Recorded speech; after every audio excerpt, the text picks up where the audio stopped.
नमस्कार दोस्तों। चूल्हा मिट्टी का, मिट्टी तालाब की, तालाब ठाकुर का, भूख रोटी की, रोटी बाजरे की, बाजरा खेत का, खेत ठाकुर का, बैल ठाकुर का, हल ठाकुर का, हल की मूठ पर हथेली अपनी, फसल ठाकुर की, कुआं ठाकुर का, पानी ठाकुर का, खेत खलिहान ठाकुर के, गली मोहल्ले ठाकुर के, फिर अपना क्या, गांव, शहर, देश। ये मेरे पंक्तियां नहीं हैं। इन पंक्तियों को ये कवि हैं, थे कहेंगे, ओम प्रकाश वाल्मीकि जी। इत्तेफाक से मैं उनसे परिचित भी था, मुजफ्फरनगर के रहने वाले थे। उन्होंने ये कविता लिखी थी और इस कविता को राज्यसभा में आरजेडी के नेता, राज्यसभा सदस्य और बहुत विद्वान प्रोफेसर मनोज झा ने पढ़ा। उन्होंने बार बार कहा यह किसी जाति को या किसी को टारगेट करने के लिए नहीं है। वो ठाकुर मैं भी हो सकता हूं, कोई भी हो सकता है। मैं जहां से आता हूं, हमारे यहां कानपुर में नाऊ ठाकुर कहते हैं नाऊ को, और इसी तरीके से बिहार के भी कुछ हिस्सों में ठाकुर कहते हैं नाई को, कुछ जगह और भी कहते हैं, कुछ जगह पिछड़ों में गिने जाते हैं और कुछ जगह वो राजपूतों में गिने जाते हैं। क्योंकि उन्होंने बार बार सदन में यह बात कही कि यह किसी जाति के लिए नहीं है, यह सिर्फ इस बात की है कि ठाकुर मैं भी हो सकता हूं, आप भी हो सकते हैं, यह बात उन्होंने कही। लेकिन इस बात पे शोर मचाने कौन आ गया? शोर मचाने आ गए आरजेडी के ही एक विधायक, जो खुद क्रिमिनल विधायक माने जाते हैं, जो छवि है उनकी जिस तरीके से। उन्होंने कहा यदि मैं राज्यसभा में होता तो जीभ निकाल लेता, और न जाने क्या क्या। बिल्कुल इसीलिए उन्होंने कहा था, क्योंकि आप जीभ ही तो निकाल सकते हैं। जिस उन्हीं को ठाकुर कहा गया है। ये ठाकुर तो भगवान को भी कहते हैं, उनको पूछते हैं, भोग लगाते हैं। तो क्या वो ठाकुर हो गए, राजपूत हो गए? नहीं। तो आखिर इसे जात के हिसाब से क्यों? हाँ, लेखक ने जिसने लिखा था उसने जरूर लिखा था ठाकुर मतलब होता है बड़ी जाति का, ताकतवर, ठाकुर साहब कहते थे। तो साहब, जो ये ठाकुर साहब लोग हैं, जो इस तरह के हैं, जिन्होंने अत्याचार किए हैं, लोगों को मारा है, उनको तकलीफ हो रही है।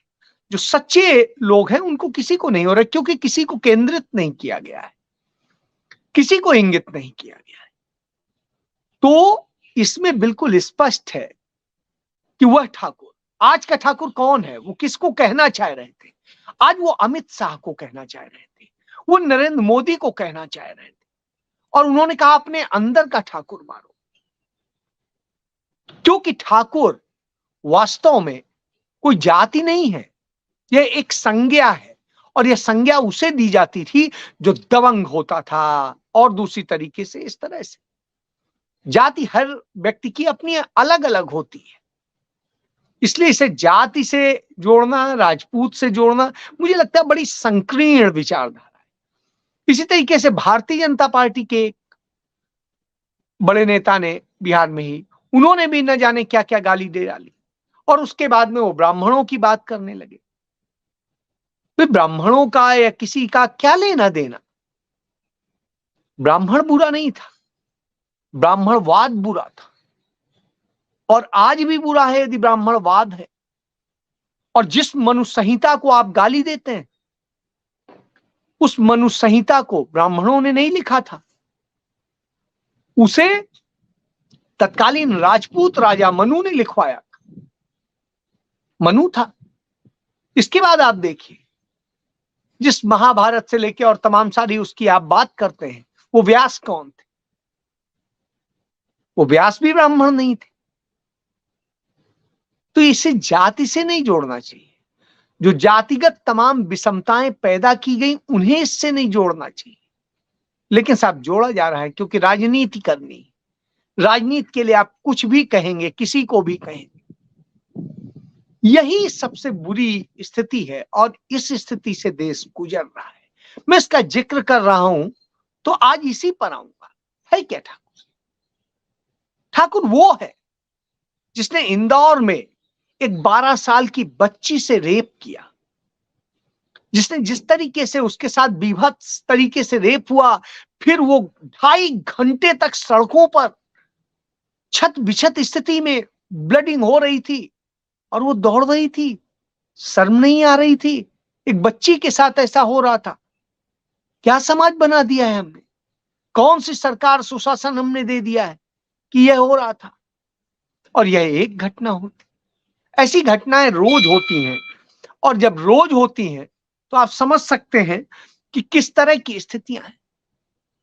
इन रोज होती घटनाओं को लेकर के निश्चित रूप से बहुत सारी शिकायतें होती हैं, बहुत सी बातें होती हैं। मैं इन्हीं कुछ पे केंद्रित करूंगा। एक छोटा सा, जो मध्य प्रदेश में लाडली बेटी योजना चलाई जा रही है और वहां पर यह घटना हो रही है, इंदौर में हो रही है। सबसे अच्छा शहर माना जाता है, स्वच्छ शहर माना जाता है। कहते हैं सबसे ज्यादा स्वच्छ है पूरे उसमें मध्य प्रदेश में, पूरे देश में स्वच्छता में नंबर 1। कि कौन सी स्वच्छता है कि मन आप स्वच्छ नहीं कर पा रहे हैं और ऐसे कुकर्म करने के बाद आप कहेंगे ऐसा हो रहा है।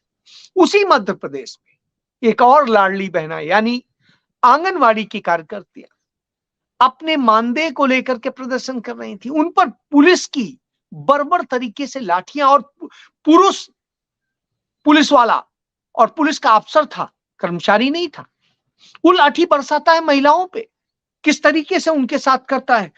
मतलब वो देख करके बीभत्स घटना है, उसका वीडियो वायरल हुआ है। तो वह ठाकुर है, वह ठाकुर है जो हमारी आपकी संपत्तियों को बचा रहे तत्कालीन आरबीआई के गवर्नर उर्जित पटेल को कहता है कि यह खजाने पर बैठा हुआ सांप है। सही बात है, होना भी चाहिए। इसीलिए भगवान शिव का सांप उस जगह पर रहता था जहां उस खजाने की रक्षा करता था, जो आम जन का खजाना होता था। उस खजाने की रक्षा करके उसके वाजिब और सही तरीके से उसको करने वाले को ही वो आने देता था। तो साहब उसे जो गाली देता है, इस तरह कहता है और फिर इस्तीफा करवा देता है, तो आप समझिए, और उसके बाद में वह धन लूट लेता है अपने स्वार्थ के लिए, वह ठाकुर। तो ठाकुरों की स्थिति, ठाकुर वह है जो 150 दिन से हमारा मणिपुर जल रहा है। वहां पर रोज बरोज घटनाएं हो रही हैं, रोज बरोज लोग मारे जा रहे हैं। सेना के लोग जो मदद करने पहुंच रहे हैं उनके साथ घटनाएं हो रही हैं, उन्हें काम नहीं करने दिया जा रहा है। वहां की स्थानीय पुलिस सेना के लोगों के खिलाफ एफआईआर दर्ज कर रही है। क्या कहेंगे? तो वहां कौन ठाकुर है? वहां का ठाकुर वह शख्स है जो इस हिंसा को बंद नहीं होने देना चाहता है, और वो चाहता है हिंसा चलती रहे, वो तब्दील हो। तो वह ठाकुर है। अब 5 दिनों के लिए वहां पर फिर से इंटरनेट बंद कर दिया गया है और तमाम सारी चीजें। क्यों? क्योंकि हालात सुधर नहीं रहे, हालात बिगड़े हुए हैं। तो यह स्थिति है। इसके बाद में जब हम इसी तरीके की बात करते हैं तो एक बड़ी घटना को देखते हैं कि 40 से 45 हजार करोड़ रुपए के टैक्स चोरी की एक गेमिंग कंपनियों द्वारा जो चोरी की गई और उसका वो किए गया, उसका उद्घाटन करने वाला था, उसको शुरू कराने वाला कौन था, और उसके नाम पर पूरा जिस तरीके से प्रचार करने वाला कौन था? नरेंद्र मोदी, योगी आदित्यनाथ। तो साहब ठाकुर कौन है? ठाकुर कौन है? वह जो हक छीनता है, महिलाओं को मारता है और न जाने क्या क्या करता है। इतनी घटनाओं के बाद में आप कहेंगे कि ऐसा होता है? आप जब सबको इस तरह से कहते हैं, ठाकुर वो है जो अपने गले में भगवा गमछा डाल करके एक शांति, सबको समानता का संदेश देने वाले गौतम बुद्ध के भगवा रंग को अपमानित करता है। क्योंकि वैदिक धर्म में तो या वैदिक संस्कृति में तो भगवा रंग था ही नहीं। वहां तो सब रंग विहीन था, सब प्रकृति में समाहित था। जैन धर्म की बात करें तो जैन धर्म में श्वेत वस्त्र होते थे, श्वेत तरीके से और शांति सौहार्द का जीवन जीने की बात सिखाई जाती। तो ये भगवा उनसे छीन करके अपने गले में डाल लेने वाले तो ठाकुर कौन है? वो है जो मॉब लिंचिंग करता है, जय श्री राम बोलता है। वह है जो एक पूर्व सांसद, पूर्व विधायक की सरेआम पुलिस अभिरक्षा में हत्या कर देता है और फिर जय श्री राम बोलता है।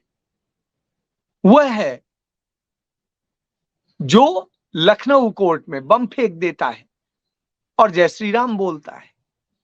वह है जो भगवा पहन करके बुलडोजर चलवाता है, लोगों के घर तोड़वाता है, लोगों पे हमले कराता है। वह है। तो ठाकुर कौन है? ठाकुर प्रज्ञा सिंह भी है। वही प्रज्ञा सिंह जिसने महाराष्ट्र का इतना बड़ा मालेगांव ब्लास्ट कराया था। किस तरीके से देश को एक सांप्रदायिकता की आग में जलाने का काम किया था, वो भी ठाकुर है। और कौन कौन ठाकुर है?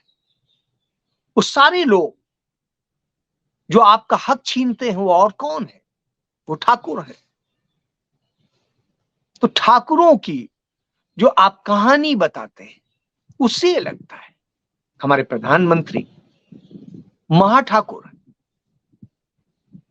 वो सबका छीन करके चंद लोगों को देने पर भी यकीन रखते हैं। तो वह है। उसके अलावा बहुत सारी चीजें हैं। और जिस तरीके से आज देश के साथ हो रहा है, देश की पूंजी, देश का भविष्य सब कुछ छीना जा रहा है, देश को बेरोजगारी में ढकेला जा रहा है, देश की शिक्षा व्यवस्था को बर्बाद किया जा रहा है, जिस तरीके से बच्चों का भविष्य खतरे में डाला जा रहा है, अग्निवीर बनाए जा रहे हैं, क्या है? ठाकुर की मनमानी है। होता था ना, वो सांभा कितने आदमी थे, उस स्टाइल वाली स्थिति है। तो आज देश में जिस तरीके से हो रहा है, जातिगत नफरत, क्षेत्रगत नफरत, नफरत का माहौल परिवार से लेकर के देश के हर कोने कोने। लेकिन इसके बावजूद जो ठाकुर है वो कनाडा पर तो उबलता है, उसे खालिस्तान और न जाने क्या क्या बढ़ाने वाला बताता है। हालांकि वहां पर कोई खालिस्तानी उस तरह की घटना नहीं हो रही। गुरुद्वारों और उनमें जरूर चर्चाएं होती हैं खालिस्तान को लेकर के या कट्टरपंथियों को लेकर के, उनके फेवर में होती हैं। लेकिन न कोई प्रदर्शन होता है, न कोई किसी को हाथ लगाता है, न कोई घटना करता है, और ना ही वहां का कोई व्यक्ति आकर के यहां कोई घटना कर रहा है। लेकिन हमारे यहां के लोग अपने निजी स्वार्थ को साधने के लिए, दंगे भड़काने के लिए, खालिस्तानी एक हवा खड़ा कर देने के लिए इस तरह के खेल रच रहे हैं। और जब ये खेल रचते हैं और कोई देश अपनी संप्रभुता का सवाल उठाता है तो उसके ऊपर बरसते हैं। क्यों? क्योंकि वो देश सेना नहीं रखता है, वह देश शांति प्रिय देश है। उसकी सुरक्षा का दायित्व तो अमेरिका ने ले रखा है। अब आप बताइए, तो ठाकुर कौन है?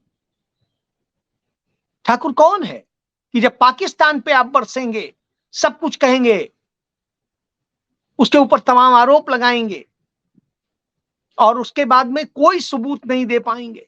संयुक्त राष्ट्र संघ से लेकर के विश्व की अदालत तक सब कुछ, अंतरराष्ट्रीय कोर्ट तक, कहीं पे भी आप कुछ नहीं दे पाएंगे, उसके बाद कहेंगे। तो साहब ठाकुर कौन है? आज हमारे विदेश मंत्री एस जयशंकर ने इसको लेके बड़ा रोना रोया कि कनाडा में ये और वो। ये वही हैं जिनसे पूछा गया था कि चीन ने तो हमारे 20 सैनिक मार दिए और सब कुछ कर दिया, राहुल गांधी ने जब कहा, तो कहते हैं वो समझते नहीं है, चीन इतनी बड़ी इकोनॉमी है। यानी वहां आप डर जाएंगे क्योंकि वहां ठाकुर चीन है। जहां चीन ठाकुर होगा वहां आप नहीं बोलेंगे। जहां बड़े बड़े ये पूंजीपति ठाकुर होंगे वहां आपकी आवाज नहीं निकलेगी। आपकी आवाज निकलेगी कमजोरों पे, आपकी आवाज निकलेगी आपके खिलाफ आवाज उठाने वालों पे, आपकी आवाज निकलेगी जिनसे आप अपनी ताकत से, दूसरी और सरकारी ताकत से जिन्हें दबा सकते हैं, मार सकते हैं। तो यह आपका ठाकुरपन। जब आपका यह ठाकुरपन हो तो निश्चित रूप से लगता है कि आप हैं क्या। वास्तव में आप इस देश के लिए कलंक है। और जो भी इस तरह सोचता है, किसी की जीभ काट लेंगे, किसी का गटई काट लाइए, किसी का कुछ कर लाइए, या क्या है, इस तरह के जो देते हैं, भगवा पहन के अयोध्या में जो कर रहे हैं, वहां कुकर्म करते हैं, वहां तमाम सारे आश्रमों में बहुत सारे विभत्स घटनाएं हो चुकी हैं, वहां पे जमीनें हड़पी गई हैं और सब कुछ हुआ है। उसके बाद उन पर कार्रवाई नहीं होती तो ठाकुर कौन है? जब संसद भवन के अंदर सदन में एक संप्रदाय विशेष के नेता को न जाने क्या क्या कहा जाता है, उनके पूरे संप्रदाय को गाली दी जाती है, उन्हें न जाने क्या क्या कहा जाता है, तो फिर ठाकुर कौन है? उस ठाकुर को पहचानना होगा, निश्चित रूप से पहचानना होगा। वो ठाकुर जीवित नहीं रहना चाहिए, क्योंकि वही ठाकुर तो है जो इस देश की समस्या है, वो चाहे आप में हो चाहे मुझ में हो। बिल्कुल सही कहा मनोज झा ने। मैं प्रोफेसर मनोज झा की बात से 100% सहमत हूं और मैं उसे इंडोर्स करते हुए कहता हूं, निश्चित रूप से यह होना चाहिए, क्योंकि यह किसी जाति पर हमला नहीं।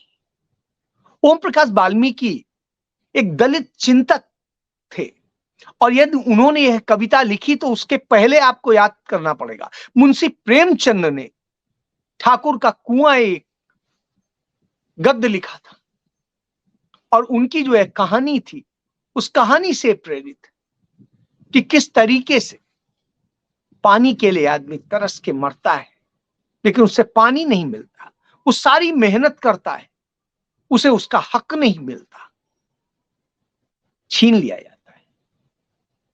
तो ठाकुर वो भी है। ठाकुर कोई भी हो सकता है, मंदिर में बैठा हुआ पुजारी भी हो सकता है, महंत भी हो सकता है, तथाकथित योगी भी हो सकते हैं, और हमारे दो देश के प्रसिद्ध ठाकुर तो सबको ही जानता है। एक, अब क्या कहूं, एक गब्बर सिंह टैक्स लगाने वाला, एक नोटबंदी करने वाला, एक कहीं पर भी कुछ भी धमका देने वाला, एक लोगों को हक छीनना, उनको मारना, उनकी हत्याएं कराना। तो ये तमाम ठाकुर हैं हमारे यहां, इतने ठाकुर हैं कि इन ठाकुरों को, ये किसी जाति के नहीं होते, ये कोई जाति नहीं है, ये सिर्फ उस ताकत की पहचान, उस ताकत को ठाकुर कहते हैं। इसीलिए कृष्ण तो यादव थे, और अहिर कैसे हो सकता है ठाकुर, लेकिन ठाकुर ठाकुर जी कह के उन्हें पूजा जाता है। विष्णु जी को भी कई बार कई जगह कहा जाता है। तो हर ताकतवर को ठाकुर कहा जाता है, वो कोई हो, यदि वो हक मारता है, छीनता है, तो निश्चित रूप से हो। और ऐसे ठाकुरों की पहचान की जानी चाहिए। आनंद मोहन सिंह जैसे लोग इस देश के लिए कलंक हैं, जो एक कहते हैं कि मैं वहां होता और जवान निकाल लेता। एक राज्यसभा सदस्य के लिए आप ऐसी बात करके कौन सी राजनीति कर रहे हैं? आपका बेटा कौन सी राजनीति कर रहा है? भारतीय जनता पार्टी के वो नेता जो इस तरह की बात कर रहे हैं, वो कौन सी बात कर रहे हैं?